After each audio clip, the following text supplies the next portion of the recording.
네, 대통령실과 나경원 저출산 고령사회위원회 부위원장 간에 이게 뭐랄까요? 신경전이라고 해야 될지는 모르겠으나 그게 지금 계속 2라운드, 3라운드 계속 좀 이어지는 모양새입니다. 한번 보시죠.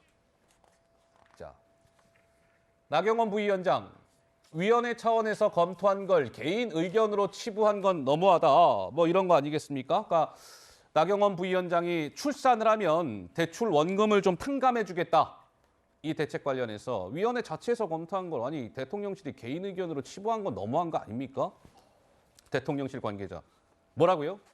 아니 위원회에서 한 번도 회의 같은 거 안 열렸는데 무슨 위원회 차원에서 검토 이런 얘기를 하십니까? 나경원 부위원장님 새빨간 거짓말하지 마세요. 뭐 이런 얘기가 나왔습니다. 대통령실 관계자 여기서 더 나아갔습니다.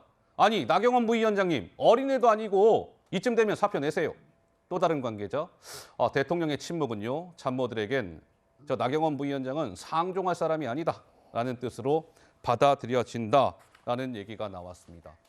어떻습니까? 천하람 변호사님, 대통령실과 나경원 부위원장의 저 얘기 상종할 사람이 아니다. 아주 거친 언사가 오고 가고 있습니다. 네, 이쯤 되면 사이가 완전히 틀어진 걸로 보입니다. 완전히 틀어졌다 이제. 네. 그러니까 저는 이제 한 두 가지 정도 지적하고 싶은데요. 첫 번째는 나경원 부위원장이 지금까지 모호한 태도를 이어온 게 근본적인 문제입니다. 본인이 당대표에 출마하고 싶었다면 첫째로는 이 직을 수락하면 안 됐던 것이고요. 수락을 했더라도 최대한 빠르게 대통령의 양해를 구하고 직을 내려놨었어야 되는 것이죠. 근데 이 지금 전당대회 주자로 거론이 되고 있는 상황에서 이 어떤 저출산 고령사회 부위원장이라는 타이틀을 이용해서 어떤 정책을 발표하는 모양새를 취하고 네. 또 그걸로 스포트라이트를 받는다? 이거 무슨 약간 두 마리 토끼 다 잡겠다 이런 거 아니겠습니까? 아무리 계묘년이라고 해도 이런 건 안 되는 것이거든요. 그러니까 대통령실이 화나는 것도 이해는 됩니다. 다만 저는 대통령실의 메시지 강도 조절이 좀 잘못됐다. 이게 불만이 있다라고 좀 이렇게 보여주고 나경원 전 부위원장에게 돌아올 수 있는 길을 남겨놨었어야 되는데 지금 이렇게 완전히 틀어졌다라고 해버리면은 나경원 부위원장 입장에서도 이미 완전히 틀어진 거 그럼 난 그냥 당대표 나갈래. 이렇게 튕겨져 나갈 수도 있는 것이거든요. 오히려. 그래서 저는 양쪽 다 이 커뮤니케이션이 과연 좀 잘 되고 있는지에 대해서는 조금 우려가 있습니다. 자, 이 대통령실과 나경원 부위원장 간의 어떤 신경전 계속되고 있는 가운데 국민의힘 의원들은 나경원 부위원장을 좀 비판하는 목소리가 좀 많이 나오고 있습니다. 오늘 오전에만 이런 목소리들이 나왔습니다. 잠깐 들어보실까요? 지금 신기루 같은 겁니다. 네. 이 지지율은요. 당원들이 등 돌리는 거는 삽시간입니다. 이 몸값이라는 것이 아무리 올라간다 한들 저는 한계가 있다고 봐요. 제가 알기로는 지금 거의 다 나경원 대표와 이제 거리를 좀 두고 있는 상황. 그래요? 네, 그 얘기 듣고 있습니다. 선거 도와줄 사람들이 지금 다 사실은 떠났다? 많이 지금 없는 것으로 알고 있고요. 네, 김정재 유상범 의원 목소리 듣고 왔습니다. 유상범 의원은 아이고 나경원 부위원장 주변에 사람이 다 떠났어요. 이런 얘기도 했고요. 근데 이런 일도 있었답니다. 오늘 나경원 부위원장이 원래 저 제주도에 국민의힘 제주도당에서 당원들 교육하는 일정이 있었답니다. 근데 갑자기 제주도당 위원장이 허용진이라는 분인데 나경원 부위원장한테 이렇게 얘기했대요. 아니, 당원 교육이지 당대표 선거운동 하시는 자리가 아닙니다. 최근 나 부위원장이 정보 정책 기조와 다른 정책을 고집하는 모습을 보이시니 시기적으로 민감하니 다음에 좀 일정을 잡는 게 어떻겠습니까? 나경원 부위원장님? 이렇게 얘기했다는 거예요. 나경원 부위원장 측에서는 아니 특강을 하루 앞두고 일정을 취소해 좀 당황스럽다. 한마디로 장윤미 변호사님 제주도당에서 나경원 부위원장 오지 마세요.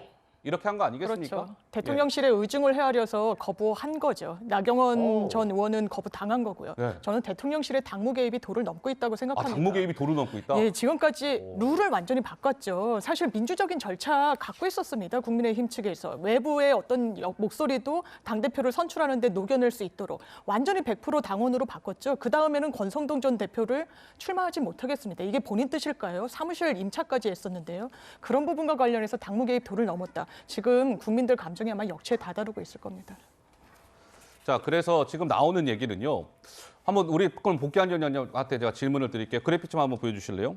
그러니까 이런 얘기가 지금 나온다는 거예요. 나경원 부위원장 관련해서 이런 얘기.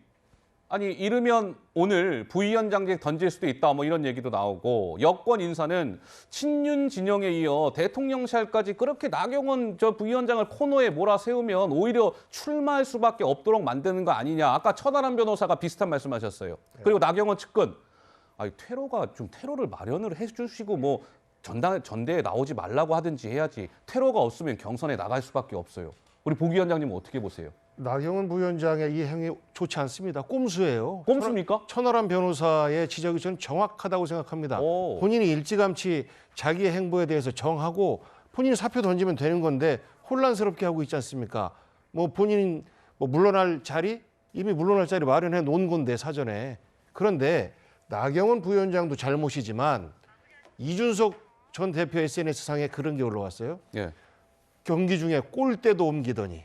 그러니까 당원 100% 이게 네. 이제 골대를 옮긴 것으로 표현했고 옮기더니 이제는 말 안 듣는 선수들은 투드러 팬다. 허허. 이렇게 표현하는 것이 대통령실에서 나경원 부위원장에 대한 여러 가지 어떤 공격들이 있으니까 이제 그렇게 표현을 했더라고요. 그래서 꼼수와 또 대통령의 힘을 업은 어떤 반대편에 대한 공격 예. 이런 것들이 자칫 흥행을 망칠 수 있는 요소가 될 수 있겠다라는 좀 걱정을 해봤습니다. 알겠습니다. 하여튼 이번 전대 지금 이제 레이스 초반인데 나경원 부위원장의 출마 여부가 어쨌든 초반 레이스의 가장 큰 변수로 떠오른 것만은 분명해 보입니다. 나경원 부위원장 출마를 강행할지 접을지 뭐 부위원장직을 또 던질지 말지 이런 부분들을 좀 잘 지켜봐야 될 것 같습니다.